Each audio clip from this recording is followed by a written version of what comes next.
Hello, and welcome to TTELT, Teaching Tips for English Language Teachers, a program of educators worldwide. And I am your host for today, Maya Moore. On today's episode, we are joined by Hansley Cazeau. Hansley is an American educator and culture enthusiast. His ESL career began in 2007, teaching in private and public schools in Japan. Currently, he is an English language fellow with the US State Department. And Hansley is joining us today to share some tips about a pretty important topic, and that is how to avoid burnout. Welcome, Yes. Hansley. Hey, thank you for having me again, Maya. Great to be here. Yes, appreciate you being here, and you're joining us for a somewhat serious topic, right? Usually we're talking about, tips to help our students learn and engage with English language. But now we're talking about, ways that we can support teachers and just avoiding the pitfalls of burnout, right? And I 100%. And I think that's something that as teachers, oftentimes we're given a lot in the classroom, we're moving for our students, but sometimes I'm surprised when you ask them the questions, how much we don't do for ourselves and manage ourselves. That's so true. It's almost like teachers take on a bit of a caretaking role. We've heard a lot lately about how caretakers need to take time for themselves, and it's the same for teachers. We teachers give so much of themselves to our students, to parents, to the administration, to everybody else. But it's like, let's kind of turn the mirror to ourselves and say, how can we take care of ourselves? Let's practice self-care and let's help each other, navigate stressful situations and avoid burnout, because a burnout can lead to, just leaving the profession because you're just done, right? You can't do anymore. And this is the thing too. It's like, I speak from a teacher's perspective, so any administrators, this is no personal anything. However, it's oftentimes administration has their own needs and worries, and teachers often get forgotten. And teachers, we, just thinking about when I, as a public school teacher, my job was making sure I was being good at being at service for the students, right? Making sure that my lesson plans was all right. I had activities and all these other things, even outside of the paperwork, Mm. you might get cases of students, I can't believe this happened to them, I got to report this, or you're dealing with that, like worrying about students' own well-being. We kind of take that on. Yeah, no, that's true, because it isn't at this time, it isn't just teaching, which is a lot. That's a heavy responsibility. But I think that there's also an expectation that you make sure that your students are, you know that their needs are being met in other ways. You're observing the students to make sure that, do they look well, do they look like they've Mhm. had a meal, do you see any signs of maybe housing insecurity, all of those things. So there's so much that goes into being in the classroom, aside from the lesson plan. So yeah, really, really interested to hear more about like your journey with avoiding burnout, kind of what brought you to this, what are the signs of it, and what we can do to avoid it. So what really brought this about, to be honest with you, was 2020, that pandemic. Oh, yes. The pandemic, when there was no restriction on access to me, no restriction on, when I'm available. I'm stuck in a house or in a room or in a situation for 8 hours, or 6 to 8 hours, depending on where you're teaching. Right? That situation, whether we knew it or not, was stressful. People gained weight. People had breakdowns, things of that nature from the lack of social interaction. And then moving back into the classroom, all these things, even if you weren't taking virtual side out of it, even being in the classroom, from the moment some of us walk into the building, we're on go. Before you even get to your classroom, you got to check with the principal or this counselor or that administrator, this nurse, about some student, about what happened. or things of that nature. And then you get to your classroom and it's all about preparing for the next class in your whole day. So when our brains are always on go, we're just thinking of the next task we have to get done. This is how stress and burnout occur, because we're not thinking about ourselves, but we're thinking about all of the different things we have to do. The pandemic was very challenging for everyone. And you're right about that almost 24-hour access that I think students and parents expected to have to teachers. And maybe some of that carried over after the pandemic started. People still want to have that, you know, around the clock access to you. Yeah. So what have you observed or have found for yourself, maybe, or observed in other teachers, are these kind of signs of burnout or things we can look out for? So you can tell where teachers are by the time of the year, and this might go. I'm speaking in terms of public school. However, if you are in the private sector or university sector, this might also apply. But beginning of the session or school year, everything's hunky dory, like the honeymoon phase, right? School started, excited to be there, still have time to go out after work, maybe get some laundry done or whatever. Uh, and That then energy. as the school, yeah, you have energy towards I would like to say Thanksgiving. So that's usually like November time, but once you get a couple of tests in and the first chapters of class are in there, and work starts piling up, you get a little bit of stress, right? And that's maybe a little tired. You're not completing all the tasks on time a little bit.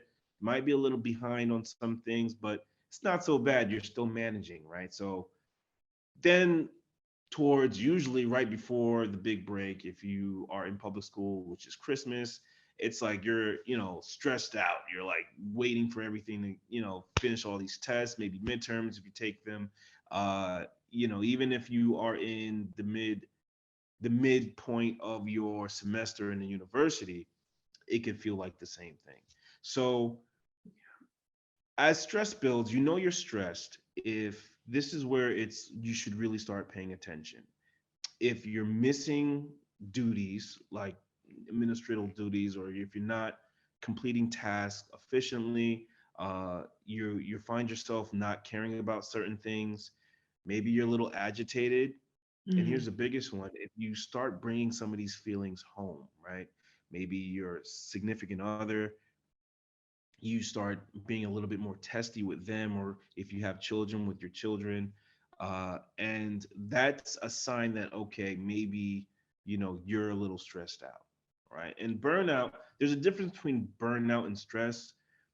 Burnt stress is like just feeling a little overwhelmed, Mhm. fatigued, things like that. But burnout is when you're just done, right? You're not. Maybe it's affecting you physically. uh, Burnout can affect you physically: stomach, gastrointestinal issues, headaches, all kinds of things. If you start noticing physical symptoms, then really, really, you have to start paying attention to yourself. Right. Yeah, and thank you for making that distinction, and just stating there is a distinction between stress and burnout, because there's all different types of stress. Some stress is good, some stress is not so good. But I think the point that you're making is that bad stress, that feeling of being overwhelmed, the greater that builds and builds and builds without being addressed, that leads to burnout. And then once you're at burnout, it's almost like it's difficult to turn back. It's difficult to reverse it and walk that back once it takes that physical and mental toll. And here's the real, in Maya, look, this is the real dangerous part about it too. It's the thing is that we often don't notice these symptoms until we're already there, Yeah, well into it, and that's really what we need to stay on top of. But and that's what makes it kind of concerning. it is very concerning because we, as a society, as a communities, we really need our and want our teachers to be healthy and whole. And we need to recognize that teachers are whole human beings. They have a whole life outside of the classroom, and and everything that comes with the responsibilities that they have outside of the classroom. So we want to do what we can to support teachers and just to support the teaching community. So what can we do if we notice that we have these signs of burnout, or we're at the tip of the iceberg, right? We're just on the edge of the cliff with the stress level. What can we do once we notice these signs to turn things around? So that's a good question. So what can you do? One, if you can just even do things beforehand. So that is some things that you can do Yeah. is number one, make time for yourself. That is number one. Whether it be, I know some teachers, they like to get to school an hour early so that way they can settle in for the day, maybe read a newspaper, drink a coffee, and just one thing I used to love to do is I would get in like 30, 40 minutes early. I would watch a 10-minute news program, definitely have my egg and cheese because I'm from New Jersey, and a coffee or like a tea or something, right? And just spend that time. No students involved, no administration, nobody's gonna bother me in my classroom. That's what I did. And it helps, and it really does help me center for the day. There was definitely a difference between when I had time to do that and then when I would running late and was got to make sure this lesson's in here, make sure, and then, Right. you're running into class on go. Right. Yes, I remember those days, just like straight to the classroom, trying to get Yeah. organized, trying to get set up, trying to get the audio visual, technology to work for you. And it's a very rushed, stressful start to the day. And it's Yeah. almost like how you start the day is setting the tone for the rest of the day, right? Yeah. And it could be hard. And then once the day gets going, it can be hard to find time for yourself during the day. Because even though during you have lunchtime, and as much as we'd like to leave it for ourselves, oftentimes you have to run and prepare a test or meet a parent. Maybe you have to, do something else. So True. a little time beforehand is helpful. If you don't have time before school, make time after school. Definitely make sure. I mean, I'm a big person about not taking work home. And I know that might be difficult as a teacher. So, because then Yes. like all we do is grade papers at home.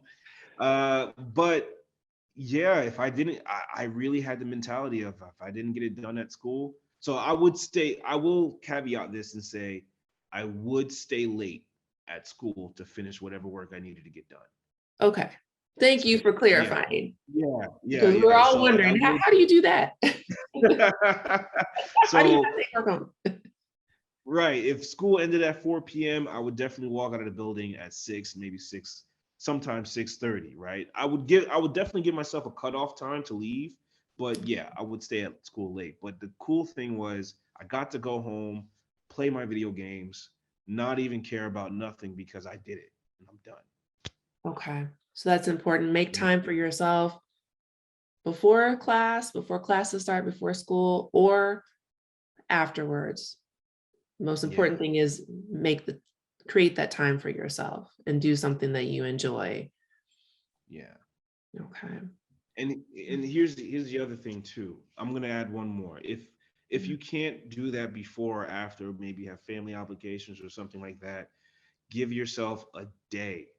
I mean, normally, right, we have Friday, Saturday, Sunday. In my head, this is how it usually goes. Friday night is, go out night, whatever, but Saturday would be a good day to relax and hang out.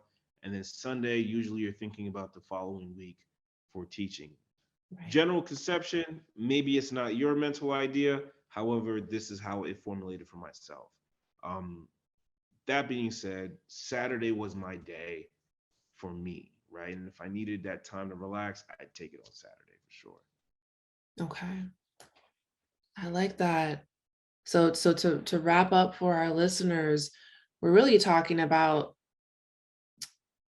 creating, habits, routines, space for yourself so that you're not even getting stressed. You're not even getting highly stressed. You're not getting a burnout. We're not even talking about reversing it. We're just saying, how can we avoid getting there in the first place?